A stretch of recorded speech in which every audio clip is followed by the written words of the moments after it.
الشيطان الرجيم. بسم الله الرحمن الرحيم. ولا تتخذوا أيمانكم دخلا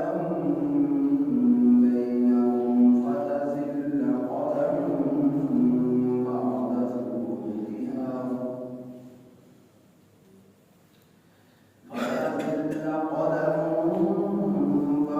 ثبوتها وتذوق السوء بما صددتم عن سبيل الله ولكم عذاب عظيم.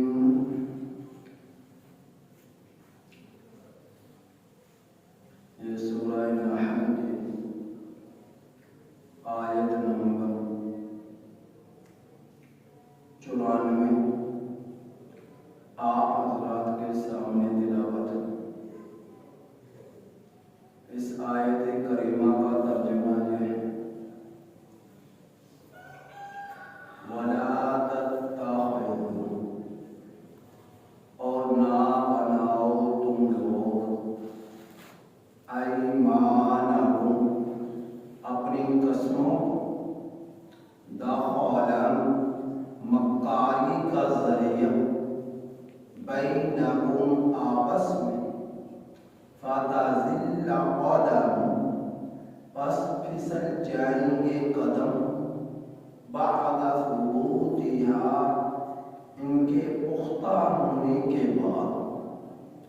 وتذوق السوء، اور چکھو تم برا عذاب، بما صددتم، اس وجہ سے کہ تم نے روکا، عن سبیل اللہ، اللہ کے راستے سے، وَلَكُمْ عَذَابٌ عَظِيمٌ، اور تمہارے لیے بڑا عذاب ہے۔ اس آیت کریمہ سے پہلے اللہ جل جلالہ نے آخر میں، کل کے سبق کے آخر میں یہ ارشاد فرمایا: وَلَا تُسْأَلُونَ عَمَّا كُنتُمْ تَعْمَلُونَ، البتہ ضرور بضرور تم لوگوں سے پوچھا جائے گا ان چیزوں کے بارے میں جو تم کرتے رہے، جو دنیا میں تم نے کیا، اللہ کے ہاں جواب دہ ہونا پڑے گا۔ ایسا نہیں کہ تم دنیا میں منمانیاں کرتے رہو، مرضیاں کرتے رہو، جو دل میں آیا وہ کیا، جو دل نے چاہا وہ کیا۔ ہر ایک چیز کا تمہیں اللہ کے ہاں کل قیامت کے دن جواب دینا پڑے گا، تم سے پوچھا جائے گا۔ اس لیے ہر شخص دنیا کے اندر آزاد نہیں ہے، رب کے احکامات کا پابند ہے، جو اپنی مرضیاں چلائے گا کل قیامت کے دن اسے مرضیوں کا جو اس نے اپنی چلائی ہیں کل قیامت کے دن جواب دینا پڑے گا۔ اب اس آیت کریمہ میں اللہ تعالیٰ فرما رہے ہیں کہ اپنی قسموں کو تم مکاری کا ذریعہ نہ بناؤ، اپنی قسموں کو مکاری کا ذریعہ نہ بناؤ۔ جب تم کسی کام پر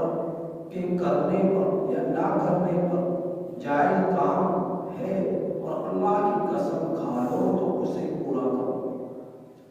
اگر تم اسے پورا نہیں کرو گے تو ایک تو لوگوں کا دین سے اعتماد اٹھ جائے گا، اور دوسرا دین کا اندر دین سے لوگ جو ہے بزن ہو جائیں گے، متنفر ہو جائیں گے، اور تمہارا اپنا اعتماد بھی لوگوں کی نظروں سے اٹھ جائے گا، لوگوں میں تمہارا اعتماد نہیں رہے گا۔ جب تم کسی سے قسم کھا لو کسی کام کے کرنے پر اور وہ کام نہ کرو تو تمہاری عادت ایسی بڑھتی ہی چلی جائے، بار بار قسمیں کھانا، بار بار کر اور ان کاموں کو پورا نہ کرنا، قسمیں کھانا کو توڑ دے گا، قسمیں کھانا کو توڑ دے گا، تو اس کی وجہ سے تمہاری ایک تو عزت نہ رہے گی اور تمہارا اعتماد نہ رہے گا، اور لوگوں کا تمہیں سے نہیں، کیونکہ تم مسلمان ہو، اور مسلمان جب قسمیں اللہ کی کھائے اتنی عظیم ہستی ہے اور اس قسم کو پھر توڑ ڈالے، لوگوں کا دین سے بھی اعتماد اٹھ جائے گا، لوگوں کا دین سے بھی اعتماد اٹھ جائے گا۔ تو اللہ تعالیٰ فرما رہے ہیں تم اپنے مقاصد کو پورا کرنے کے لیے، کسی دنیاوی کام میں کامیاب ہونے کے لیے لوگوں سے جھوٹی قسمیں نہ کھاؤ۔ اگر قسمیں کھانی ہیں تو انہیں پورا کرو، اگر تم ایسا نہیں کرو گے تو تم سے اعتماد ہو جائے گا، دین سے لوگ متنفر ہو جائیں گے، دین اسلام سے لوگ بزن ہو جائیں گے، متنفر ہو جائیں گے۔ لہذا تم اپنے ذاتی دنیاوی مفاد کو پورا کرنے کے لیے لوگوں سے جھوٹی قسمیں نہ کھاؤ۔ یہ تو عارضی چیز ہے، یہ تو ختم ہونے والی ہے۔ ایک عظیم ہستی کا نام لے کر تم قسم اٹھا رہے ہو، اب عدالتوں میں جھوٹی قسمیں اٹھائی جاتی ہیں، جھوٹی گواہیاں دی جاتی ہیں، جگہ جگہ قسم عام ہے اور لوگوں کے لیے ایک مذاق بن ہے، اس کی اہمیت کوئی نہ رہے۔ تو اللہ تعالیٰ فرما رہے تم اپنی قسموں کو آپس میں مکاری کا ذریعہ نہ بناؤ، اگر تم ایسا کرو گے فَتَزِلَّ قَدَمٌ بَعْدَ ثُبُوتِهَا، تو پھسل جائے گی قدم پختہ ہونے کے بعد،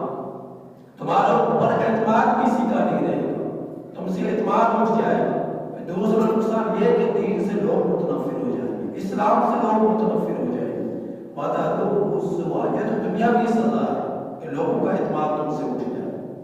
تم یقین دہانیاں کراؤ لوگ تم پر یقین نہ کریں، تم اعتماد دلاؤ لوگ تم پر اعتماد نہ کریں، اور پھر اسلام سے بھی دور ہوتے چلے جائیں، یہ دنیاوی ایک سزا ہے اور تم سبب بنے اس کے، جھوٹی قسمیں کھا۔ فرمایا آخرت کی سزا ہے، یہ دنیاوی سزا ہے کہ لوگوں کا اعتماد اٹھ گیا، وَتَذُوقُوا السُّوءَ، اور پھر دوسرا کہ تمہیں دنیاوی سزا یہ ملی کہ اب تم لوگوں کے ہاں کتنی ہی قسمیں کیوں نہ کھا لو، تمہاری قسموں کو کوئی اعتماد نہیں کرے گا۔ حالانکہ اللہ کی ذات اتنی عظیم ذات ہے، اللہ کے نام کی جب قسم اٹھا لی گئی تو کوئی کیسا ہی جو ہے پتھر دل کیوں نہ ہو وہ بھی موم ہو جاتا ہے کہ اللہ کی قسم اٹھائے، اللہ کی قسم اٹھائے، اور ہم بات بات پر اللہ کی قسمیں اٹھاتے ہیں تو ہمارے لیے اللہ کے نام کی کوئی اہمیت نہ رہی، اللہ کی نام کی، اللہ کی ذات کی ہمارے نظروں میں کوئی اہمیت نہ رہی کہ ہمارے لیے مذاق کر لیا الیاذ باللہ اللہ کا نام کہ اپنے کاموں کو پورا کرانے کے لیے جھوٹی قسمیں ہم اٹھا دیتے ہیں۔ تو اللہ رب العزت فرما رہے کہ تمہیں دنیا کے اندر بھی سزا ملے گی اس کی کہ لوگ تمہارے اوپر اعتماد کرنا چھوڑ دیں گے، بما صددتم عن سبیل اللہ، اس وجہ سے کہ تم نے روکا اللہ کے راستے سے، جھوٹی قسمیں اٹھاؤ کہ لوگ دین سے دور ہو جائیں گے۔ وہ ایسا ہی ہے جیسے تم نے اللہ کے راستے سے روک دیا، اسلام میں داخل ہونے سے لوگوں کو روک دیا، وہ ایسا ہی ہے جب تمہارے اوپر اعتماد ہو گئی۔ مسلمان ایسے ہوتے ہیں، اللہ کے نام کی قسم اٹھاتے ہیں جھوٹی، وعدہ کرتے ہیں وعدہ پورا نہیں کرتے، قسمیں اٹھاتے ہیں قسموں کو پورا نہیں کرتے، تو مسلمان ایسے ہوتے ہیں تو اس سے بہتر ہے مسلمان ہی نہ ہو۔ تو اللہ کے راستے سے تم نے روک دیا بہت سارے لوگوں کو، اور آخرت کا عذاب تو یقینی ہے، وَلَكُمْ عَذَابٌ عَظِيمٌ، اور تمہارے لیے بڑا عذاب ہوگا کل قیامت کے دن، اس وجہ سے کہ تم نے اللہ کے نام کی جھوٹی قسمیں اٹھائی، اور اس وجہ سے کہ جھوٹی قسموں کی بنا پر لوگ اسلام میں داخل ہونے سے رک گئے، اسلام سے متنفر ہو گئے، اس مسلمانوں سے دور ہو گئے، اسلام سے دور ہو گئے، قرآن سے دور ہو گئے تمہاری جھوٹی قسموں کی بنا پر۔ لہٰذا تم اللہ رب العزت کے نام کی جب قسمیں کھا لو ان کو پورا کرو، اور ان کو پورا کرو تو تاکہ تم گناہ میں مبتلا ہونے سے بچ سکو، گناہ میں مبتلا ہونے سے بچ سکو۔ تو اس آیت کریمہ میں میرا رب نے قسموں کی اہمیت بیان فرمایا کہ جب تم قسم کھا لو تو ان کو پورا کرو۔ اللہ پاک سے دعا ہے کہ اللہ تعالیٰ میں اس آیت کریمہ کی کامل سمجھ نصیب فرمائے اور